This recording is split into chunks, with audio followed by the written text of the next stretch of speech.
This is a 1993 tracker powered by a, I don't know, I think it's a 2005 Evinrude E-TEC 90 horse.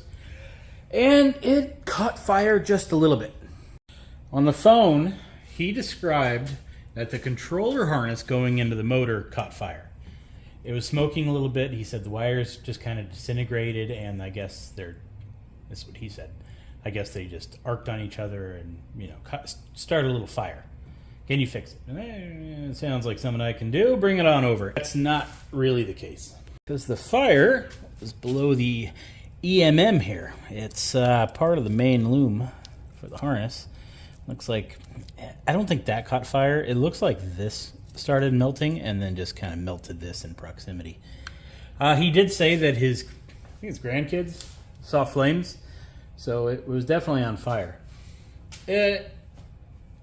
Just for the record, if an engine catches fire and you get it out, it's probably a good idea to disconnect the battery. Battery's still connected to the motor, so I don't know why you did that, but anyway, so I'm going to disconnect the battery, probably pop these out, take the tank out of the way, cut off some electrical tape, and see if it's something we can fix. I don't think we're going to have any troubles with the computer here. At least I hope not. I told this guy before, if I got to fire up the laptop and get my little cable, I am not doing it. Anything external of that motor, cool, I can tackle it for you. And he understood. He does have another guy that he uses to fix his boat. He has this one, and then he has its twin, but with a Mercury on it. The Mercury is a 2-stroke, and it doesn't have... what the heck was that noise? Anyway, so he's got a Mercury something or other. It's a 2-stroke, and it doesn't premix. It might. I don't think it does, but for whatever reason, he doesn't like using that boat. He likes this one better, because I think he just puts gas and oil in it, calls it a day. Anywho, he mentioned that he wanted to get the carburetors rebuilt on the Mercury because it doesn't start anymore. And I was like, yeah, I don't really want to start getting into Mercury stuff. I don't know, the parts form are just weird. And they have those little plastic, like, universal joints that link the carburetors together, and the stupid things break every time. And it's not only a carb rebuild kit, it's a whole bunch of plastic part replacing at that point. And then, the ignition wires, every Mercury in the world, they look like this naturally. So I don't know, I didn't want to get into that can of worms. Anyway, so he has another guy that's a mobile mechanic that he uses for everything. And he said the guy, he came over he told me he was going to look at the carburetors. Oh, he works out of his house. I will not go to his house and do any work. It just ain't going to happen. So anyway, he likes calling that guy because he doesn't have to bring the boat anywhere. So he called the guy over to look at the motor. The guy's like, well, $100 for me to look at it. He's like, okay. So the guy's out there working on the carburetors. And then he said, okay, well, carburetors were fixed. It'll be $1,600. Like, oh, no, that was a lot. I think he ripped me off. I don't know. I think he got ripped off on that one. $1,600, I would put a new motor on there, but I don't know. The guy's probably making a decent living off his craft, so more power to him. All right, so this is what I was afraid of. The wiring melted all the way up, so it's all the way to the fuel injectors. So you're not fixing the wires that burnt. You're really fixing the whole harness. And that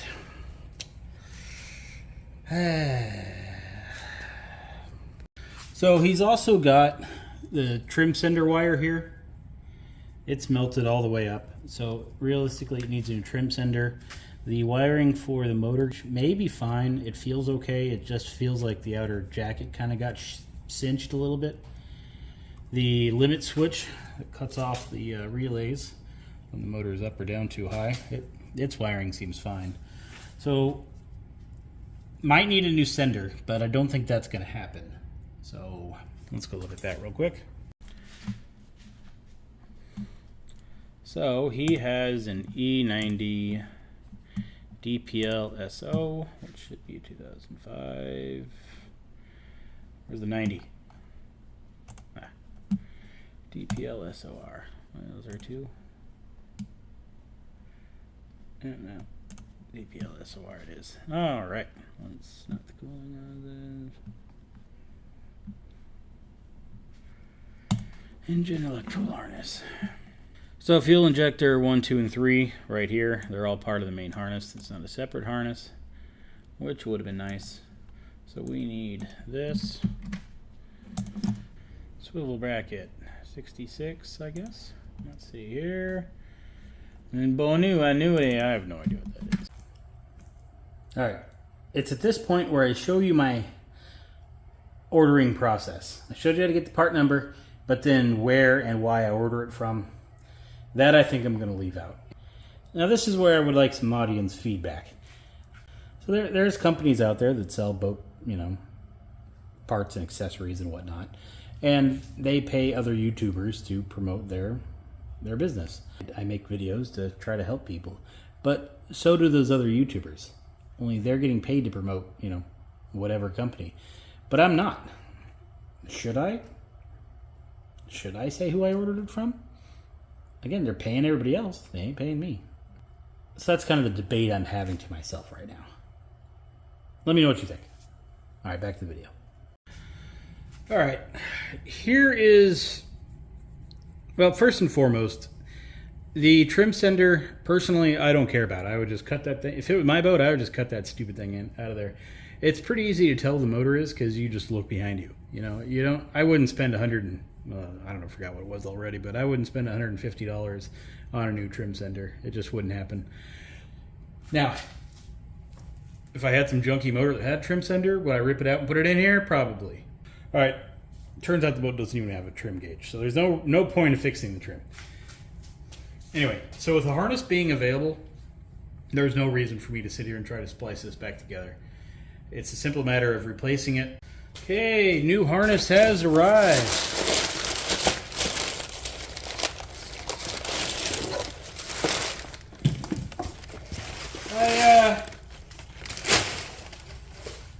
I don't know what I was expecting, but given the list price of these, I kind of expected them in like a velvet box, that said Evinrude engraved onto it, just real fancy and pretty. Maybe a bag at the least, just some kind of packaging. But, I don't know, something other than nothing, But I guess it works.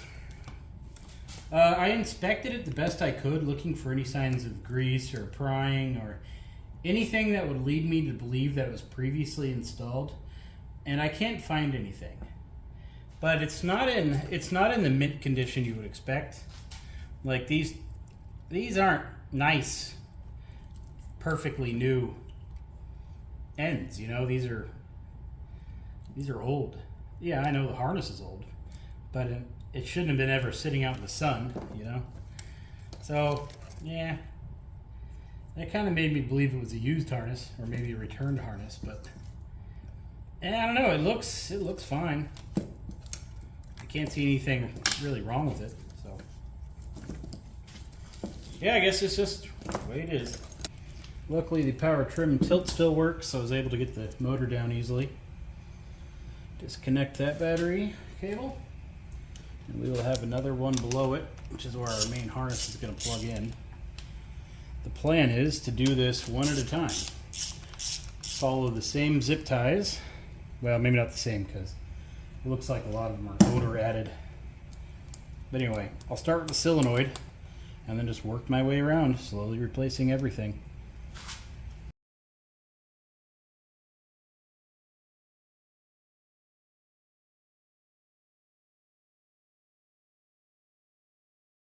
I know you can't exactly see what I'm doing, but you don't really need to, do you?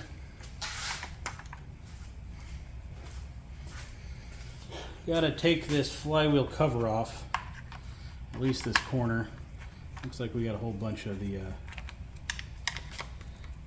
Deutsch connectors under here, all the 3 gray ones. Ones that I said aren't mint looking.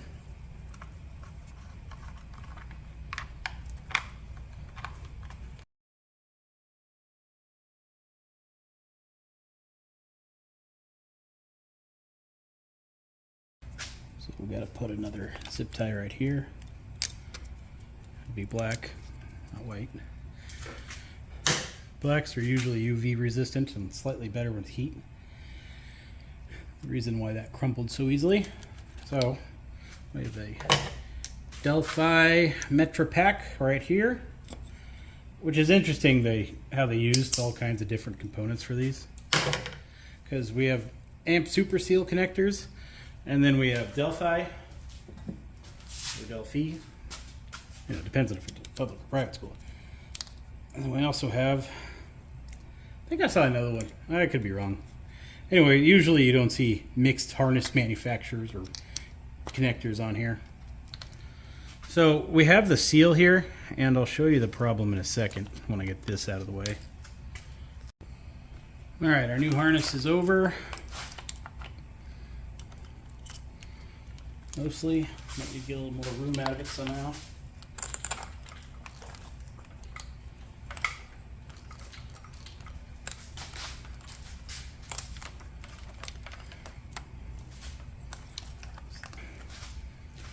We have no seal on our new plug, which was one of the interesting factors when I saw that. It's one of the reasons I started kind of diving in a little to try to figure out if we had a returned harness or truly a new harness. And these plugs, it's not like they come, when you buy a plug, you buy an assembly. It comes with the cable seal and then the actual seal there. So it's not like it got lost, or not lost. It's not like they were cheap and didn't include it. It didn't come with it.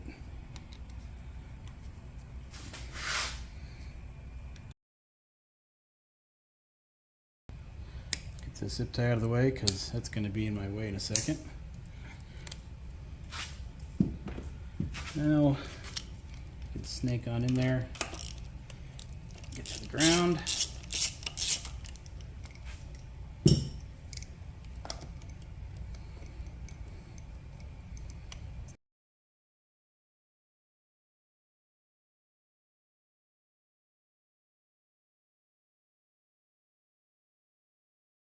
Now we're getting into the fun stuff. The computer should be pretty straightforward. And yeah. You squeeze and pull, but never been off. Squeezing ain't that easy. There we go. There's one.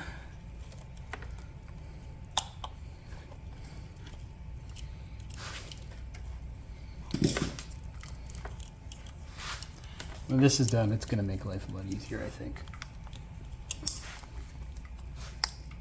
Gotta be careful of that cooling hose behind this plug.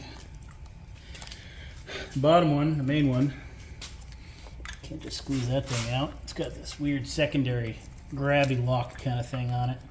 You gotta like pull it down, and then that pulls the plug out. If you notice those little channels, so when you push that in, it sucks the plug in.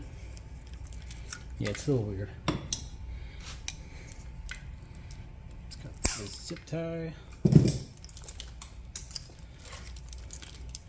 So it takes care of a lot of stuff.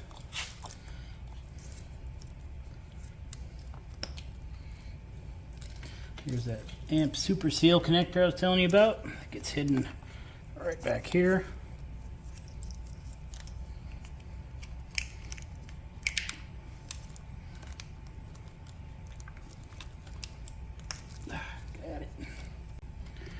This looks like a jarbled mess to you, but in person it looks exactly the same. It's a jarbled mess. So we have wires down here to connect to the trim. Not going to worry about that. But we do have smaller ones, blue and green. Activate the thing to go up and down. Here is our limit switch. Take that out. Capacitor thing should have to go as well. That is zip tied in. So let's get rid of that.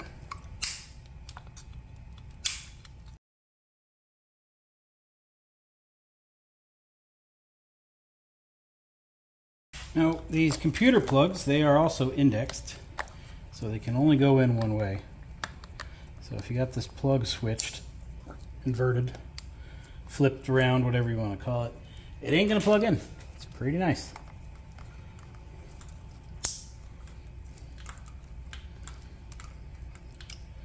So we are looking good for the most part.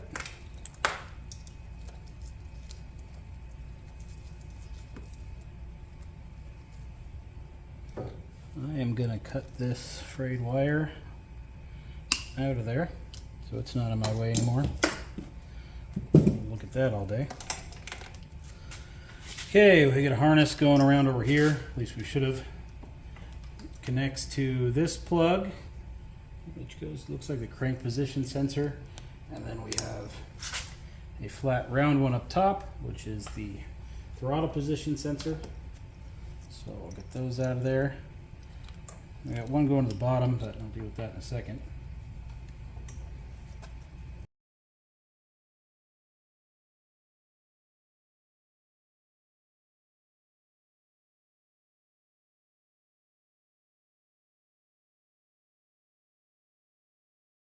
All right, down to the ones you cannot screw up. These are somewhat labeled. We have a blue middle wire, purple middle wire, green middle wire, which lines up with our harness here. Now, it'd probably be pretty easy to get these mixed up. Top one, not so much, although maybe. So anyway, that's why it's kind of crucial. I didn't rip this out to begin with.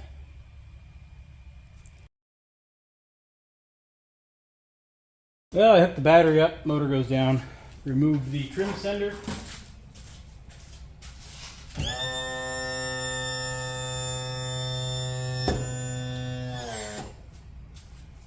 And yeah, pretty much done.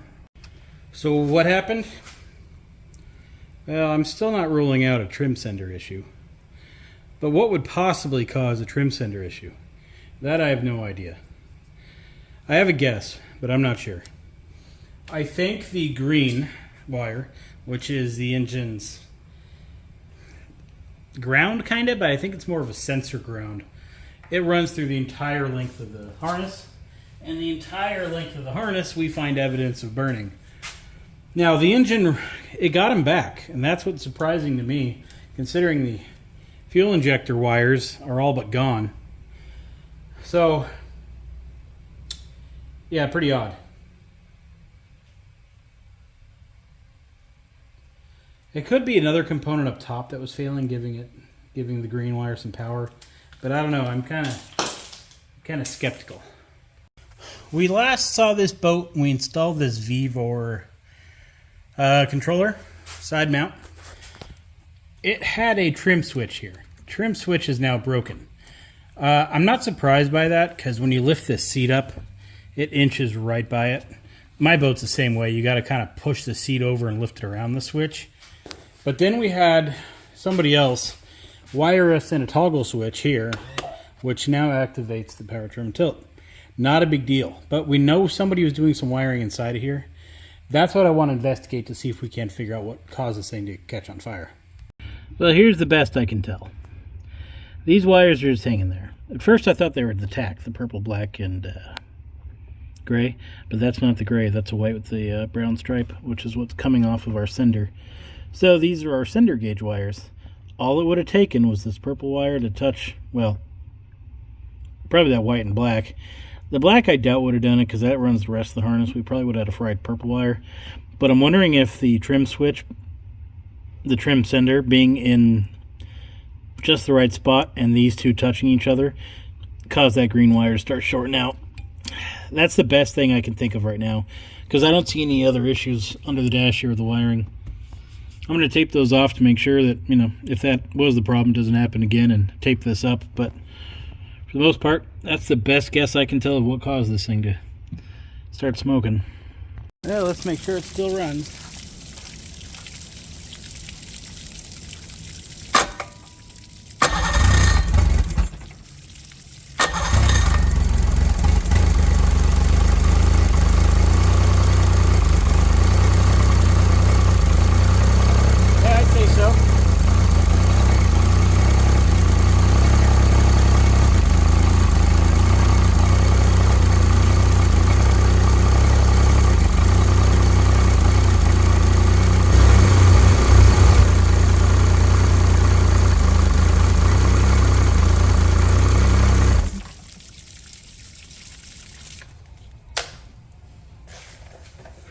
Supposed to, he wants me to look at his other one with the mercury on it. I don't know if I will. The only other guy who works on these things for him wants $1,600 to rebuild the carburetors. I think I can do a mercury or two. Obviously, I'm not going to charge him that much because that's just stealing. But I'll help him out. Well, until next time.